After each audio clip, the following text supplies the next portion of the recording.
So good afternoon to everyone. So now we will discuss about the paper fifth complex analysis. complex analysis करने के लिए हम लोग को क्या करना पड़ेगा, एक रियल पार्ट होता है, एक इमेजिनरी पार्ट होता है, ठीक है ना। तो उसमें दो पार्ट आते हैं, एक रियल, दूसरा इमेजिनरी। इमेजिनरी,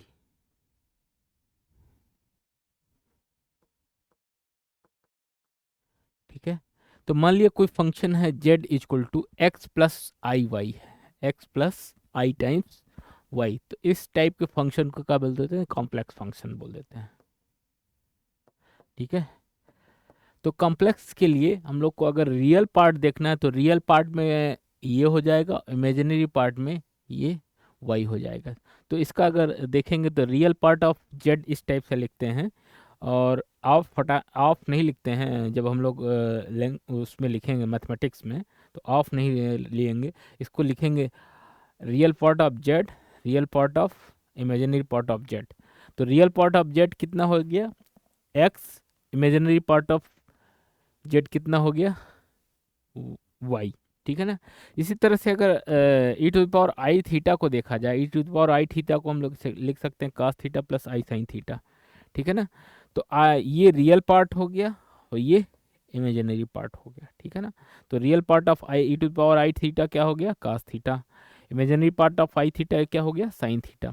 तो यहाँ पे हम लोग को आई को जो ट्रीट करना है, एक कांस्टेंट नंबर ट्रीट करना है, ठीक है ना। ये याद रखना है, एक कांस्टेंट नंबर ट्रीट कर देना है, ये जो आई है हमारा, ठीक है ना, सिंपली, और कुछ नहीं करना है इसमें।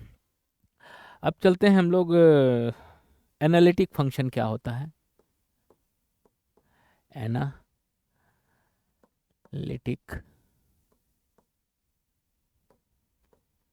Function.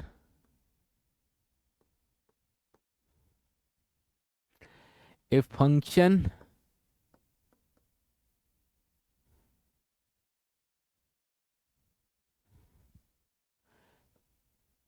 a function is said to be analytic if it is, क्या हो जाए, if it is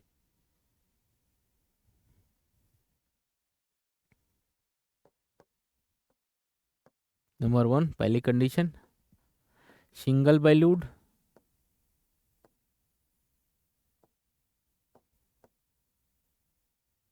वैल्यूड होना चाहिए। दूसरा, डिफरेंशिएबल होना चाहिए एट एवरी पॉइंट।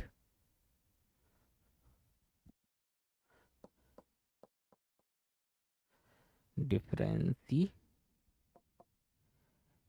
मतलब एट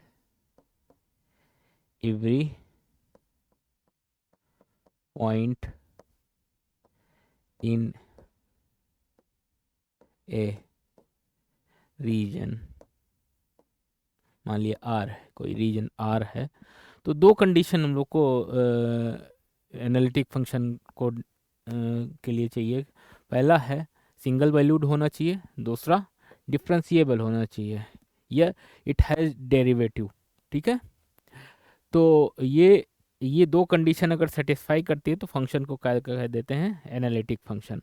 अब इसमें एक काफ़ी रीमान इक्वेशंस आती हैं, ये हम लोग नेक्स्ट पे चलते हैं स्लाइड पे।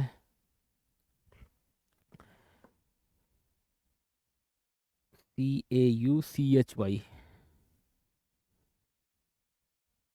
CAUCHY, Cauchy, REI, Riemann equation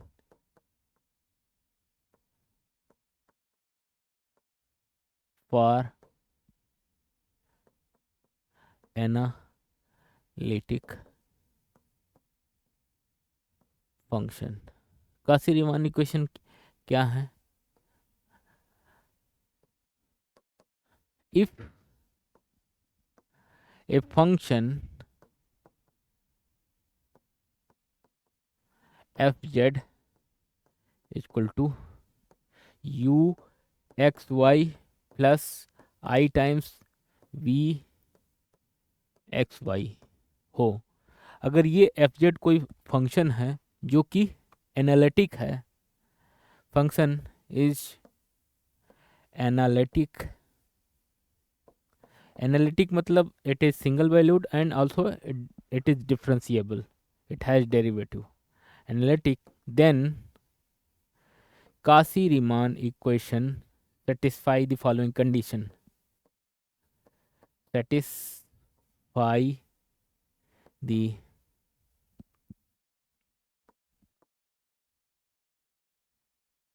following condition। Condition क्या है? पहला, del u by del x equal to होगा del b by del y, and del v by del x क्या होगा? Equal to minus del u by del y. ठीक है, तो ये कंडीशन को बोल देते हैं, ये दो कंडीशन क्या कहलाती हैं? ये सी आर इक्वेशंस हैं, काशी-रीमान इक्वेशंस। तो अगर कोई फंक्शन एनालिटिक है तो ये कंडीशन सेटिस्फाई करेगा। अगर ये सेटिस्फाई कर रहा है तो वो फंक्शन क्या होगा? एनालिटिक होगा। तो necessary and sufficient condition, necessary and sufficient condition for function to be analytic.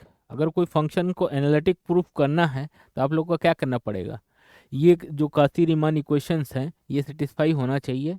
अगर ये सेटिस्फाई हो गई तो मतलब हमारा फंक्शन जो है वो एनालिटिक होगा। तो अब चलते हैं, कुछ एग्जांपल्स देखते हैं। ठीक है,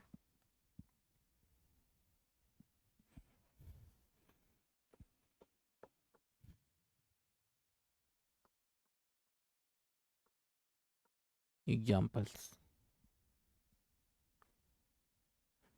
so that the complex variable function, show that the complex variable function हमारा क्या दिया है? F z equal to mod z square is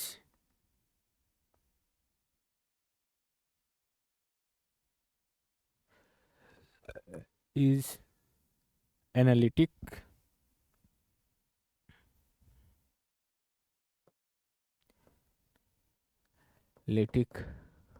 at origin.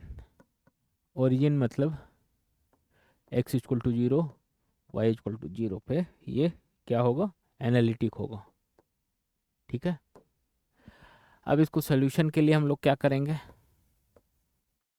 हमारा फंक्शन क्या दिया है? एफ जेड क्या दिया है?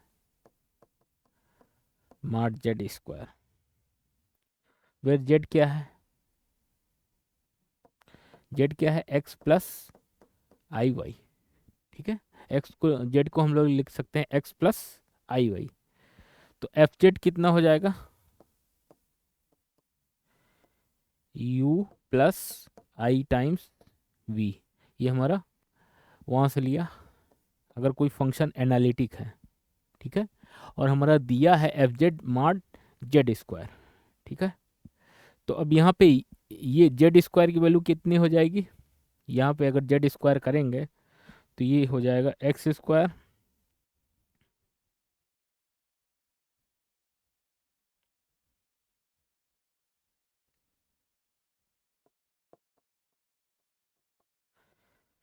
X square plus y square, इसको मॉड है।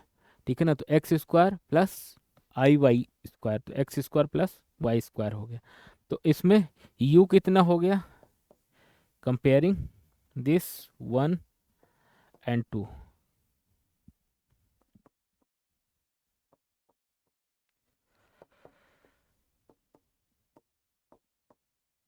u कितना हो गया, x square plus y square, ठीक है। एंड v कितना हो गया, 0 हो गया। अब अगर if f z is analytic then क्या होगा, del u by del x equal to del v by del y, del v by del x equal to minus del u by del y, ठीक है। ये condition satisfy होना चाहिए। तो del u by del x यहाँ से क्या हो जाएगा, 2x, 2x इक्वल टू 0। यहाँ से क्या आ जाएगा, 2y इक्वल टू 0। ये दोनों इम्प्लाई कर रहे हैं x equal to 0 and y equal to 0। मतलब हमारा फंक्शन जो है ओरिजिन पे एनालिटिक है, क्योंकि ये काशी रीमान इक्वेशन को सेटिस्फाई कर रहा है। Since it satisfy CR equation, therefore function is analytic. Function क्या होगा, एनालिटिक होगा एट ओरिजिन पे, ठीक है। तो फंक्शन हमारा एनालिटिक हो गया ओरिजिन पे। अब दूसरा एग्जांपल देखते हैं।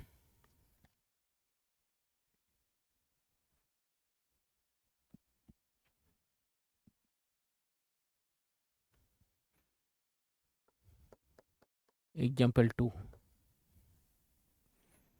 Using CR equation so that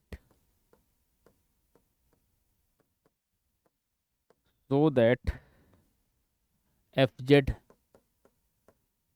equal to z cube is analytic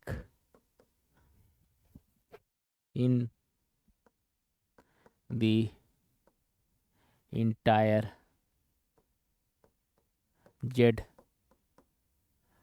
plane में ये एनालिटिक होगा, ठीक है। तो एफ जेड सोल्यूशन करेंगे इसका। एफ जेड कितना दिया हुआ है, जेड क्यूब दिया हुआ है। तो जेड क्यूब का क्या मतलब है, x plus i times Y का क्यूब हो जाएगा, ठीक है। ये आई का क्यूब है।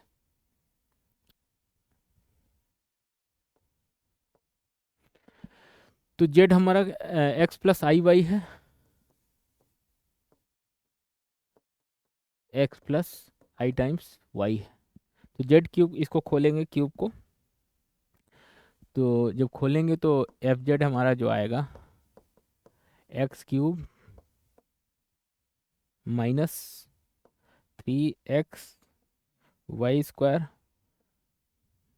Plus i times 3x square y minus y cube, ये वाला टर्म आ जाएंगे। अगर इसको क्यूब को खोलेंगे इसको, तो ये आई वाले टर्म अलग कर लेंगे और रियल वाले अलग, ठीक है। तो अगर कंपेयर करेंगे इसको, हमारा जो स्टैंडर्ड फंक्शन है f z equal to u plus i times y, i times v. तो u रियल एंड इमेजिनरी, तो रियल पार्ट ये हो गया, इमेजिनरी पार्ट ये हो गया। तो u कितना हो गया, x cube minus 3x y square and v कितना हो गया 3x square y minus y cube. अब अगर सिद्ध करना है इसको कि फंक्शन हमारा एनालिटिक है, तो हमारा जो CR इक्वेशन क्या है, CR equation del u by del x equal to del v by del y होना चाहिए। तो इससे हम लोग del u by del x निकालेंगे तो ये कितना आएगा, 3x square minus 3y square, ठीक है, del u by del x, और del b by del y, del b by del y, del u by del x, del b by del y कितना आएगा, 3 del v by 3x² minus 3y²। ठीक है, ये आया। तो ये दोनों हमारा कंडीशन तो सेटिस्फाई हो रहा। तो del v by del x equal to del u by del y, del u by del x equal to del v, पहली कंडीशन ये सेटिस्फाई हो गई। दूसरा, तो ये अगर कंडीशन सेटिस्फाई हो गई, therefore function is, function f z is analytic. ठीक है, एक और एग्जांपल करेंगे, इसको आप लोग को होम असाइनमेंट दे रहा हूँ मैं। ठीक है, तो इसको आप लोग घर में करेंगे।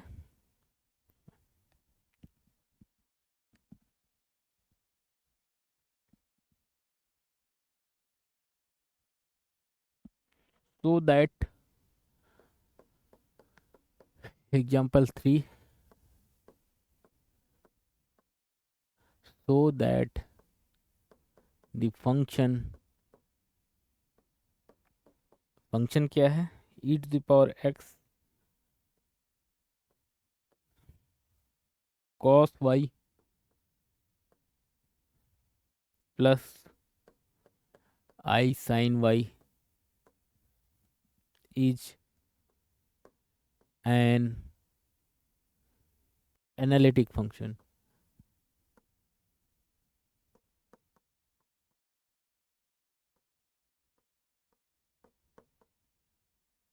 Analytic function. ठीक है, तो इसको सॉल्व करने के लिए हिंट किए दे रहा हूँ मैं।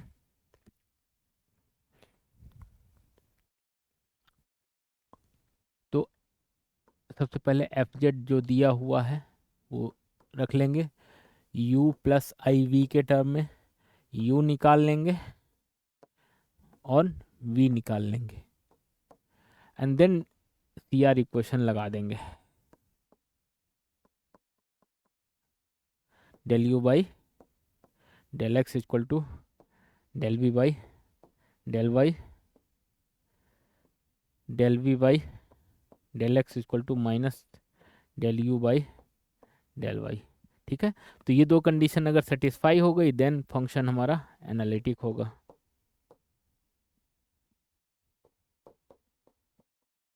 तो इसको पहले हम लोग रियल और इमेजिनरी पार्ट में तोड़ लेंगे।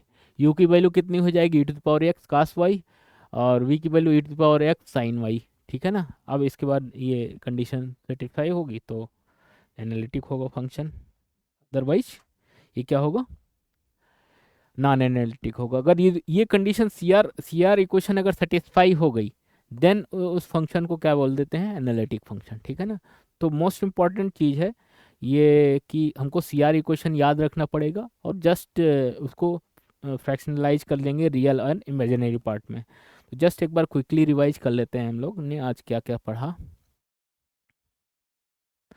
तो हम लोगों ने स्टार्ट किया कॉम्प्लेक्स एनालिसिस। कॉम्प्लेक्स एनालिसिस में दो पार्ट आते हैं, एक रियल पार्ट आता है, एक इमेजिनरी पार्ट आता है। ठीक है ना, तो मान लिया कोई फंक्शन है z equal to x plus i y है। ठीक है ना, तो z equal to x plus i y है। तो इसमें रियल पार्ट कौन सा है, जो पहला वाला रियल पार्ट है जिसमें आई इन्वॉल्व नहीं रहता है वो रियल पार्ट होता है, जिसमें आई इन्वॉल्व रहता है वो इमेजिनरी पार्ट होता है। ठीक है, तो इसमें इसको लिखते कैसे हैं लैंग्वेज फॉर्म में, तो इसको मैथमेटिक्स में रियल ऑफ जेड लिखते हैं, पढ़ते हैं इसको real part of z equal to क्या हो जाएगा, इसमें रियल पार्ट है एक्स है। इसी तरह से इमेजिनरी पार्ट क्या हो जाएगा, इन इमेजिनरी पार्ट ऑफ जेड कितना हो जाएगा, वाई हो जाएगा। ठीक है, इसी तरह से मान लिया कोई एक्सपोनेंशियल फंक्शन है e to the power i theta, तो उसको हम लोग लिख सकते हैं cos theta plus i sine theta. इसमें रियल और इमेजिनरी पार्ट कौन सा है, तो रियल पार्ट हमारा ये हो गया और इमेजिनरी पार्ट जो आई इन्वॉल्व है। ठीक है, तो इस टाइप से कॉम्प्लेक्स फंक्शन, तो कॉम्प्लेक्स फंक्शन में आई को सिंपली ट्रीट करना है एक कांस्टेंट नंबर। ठीक है, तो अब एनालिटिक फंक्शन हम लोगों ने देखा, एनालिटिक फंक्शन क्या होता है। अगर कोई फंक्शन है एनालिटिक, तो वो क्या होगा, सिंगल वैल्यूड होगा और डिफरेंशिएबल होगा एट एवरी पॉइंट पे, ठीक है ना। तो ये दो कंडीशन अगर सेटिस्फाई हो रही हैं तो हमारा फंक्शन क्या होगा, एनालिटिक होगा। इसके बाद हम लोगों ने कासी रीमान इक्वेशंस पढ़ा फॉर एनालिटिक फंक्शन। तो इसमें दो चीज़ें हैं, ये नेसेसरी एंड सफिशिएंट कंडीशन है। अगर ये कंडीशन सेटिस्फाई हो रही है डिफरेंशियल इक्वेशन वाली, तो फंक्शन एनालिटिक होगा। अगर एनालिटिक है तो ये वाली भी सेटिस्फाई होंगी डिफरेंशियल इक्वेशन। तो ये दोनों, इसको बोल देते हैं नेसेसरी एंड सफिशिएंट कंडीशन भी बोल देते हैं, ठीक है। तो इसको दूसरे तरीके से भी क्वेश्चन पूछा जा सकता है, write down the necessary and sufficient condition for analytic function, या कासी Riemann equation for analytic function, ठीक है ना। दोनों तरीके से पूछा जाता है आप लोग के एग्जाम में। तो अगर कोई फंक्शन मान लिया एफ जेड है, f z equal to u जो भी फंक्शन है एक्स एंड वाई का, प्लस आई वी जो है फंक्शन है एक्स वाई का, ठीक है ना। अगर ये फंक्शन एनालिटिक है देन क्या होगा, हमारी कॉची रीमान इक्वेशन जो होंगी वो सेटिस्फाई होंगी। Del u by del x equal to del v by del y, and del v by del x equal to minus del u by del y. एक में minus है, एक में plus है, ठीक है ना। तो ये बस ध्यान रखना है दोनों डिफरेंशियल इक्वेशन का, ठीक है। तो इसको बोल देते हैं नेसेसरी एंड सफिशिएंट कंडीशन, ठीक है। अब इसके बाद हम लोगों ने एग्जांपल्स देखा कि मान लिया कोई फंक्शन ले लेते हैं f z equal to z square, ठीक है। तो जेड स्क्वायर का मतलब यहाँ पे क्या है, जेड हमारा क्या है, एक्स प्लस आई वाई, ठीक है ना। और तो इसका अगर मॉडुलस लोगे, ठीक है ना, तो ये क्या हो जाएगा, एक्स मॉडुलस का स्क्वायर, तो x square plus y square, ये आई वाला टर्म हट जाएगा, ठीक है, क्योंकि मॉडुलस है। अब इसमें हम लोग ने फिर क्या किया, ये f equal to f z equal to u plus i v कर लिया। अब ये रियल पार्ट में क्या आ गया, ये आ गया x square plus y square y, और इमेजिनरी पार्ट क्या हो गया, जीरो हो गया, क्योंकि उसमें कोई आई इन्वॉल्व नहीं है, ठीक है। अब क्या करेंगे हम लोग, इसमें कासी रीमान इक्वेशंस लगा देंगे। अगर ये सेटिस्फाई कर रही हैं तो फंक्शन क्या होगा, हमारा एनालिटिक हो। दूसरा एग्जाम्पल हम लोग ने देखा, ये जेड क्यूब है, ठीक है ना, यहाँ पे जेड क्यूब है, ठीक है, मॉड नहीं है। तो ये जेड क्यूब को सिंपली जेड को क्या लिखेंगे, एक्स प्लस आई वाई लिखेंगे, इसको खोल देंगे और आई वाले टर्म अलग कर लेंगे और ये वाला अलग। अब इसके बाद फिर कंपेयर करेंगे यू एंड वी को, ठीक है ना। तो यू की वैल्यू और वी की वैल्यू जब कंपेयर करेंगे, अगर कासी रीमान इक्वेशंस लगा देंगे, अब फिर चेक करेंगे कि ये फंक्शन क्या है, हमारा एनालिटिक है कि नहीं है, ठीक है ना। थर्ड इक्वेशन मैंने एक असाइनमेंट दिया है आप लोगों को करने के लिए, कि e to the power x cos y plus i sine y है, ठीक है ना। तो इसको चेक करना है कि फंक्शन क्या है, एनालिटिक है कि नहीं है। तो आप लोग को जस्ट मैंने हिंट किया है। सबसे पहले क्या करेंगे, इसको फ्रैक्शनलाइज करेंगे रियल एंड इमेजिनरी पार्ट में। इसके बाद यू वी की वैल्यू निकालेंगे एंड देन इन इक्वेशन को चेक करेंगे कि ये सेटिस्फाई हो रही हैं कि नहीं हो रहे हैं। अगर हो रही हैं तो वो फंक्शन क्या होगा, एनालिटिक होगा, अदरवाइज नॉट। तो आज हम लोग यहीं पे समाप्त करते हैं, और नेक्स्ट लेक्चर पे इसके आगे कुछ और कंडीशन और एग्जांपल्स हम लोग देखेंगे। So thank you so much, next lecture पर फिर मिलते हैं।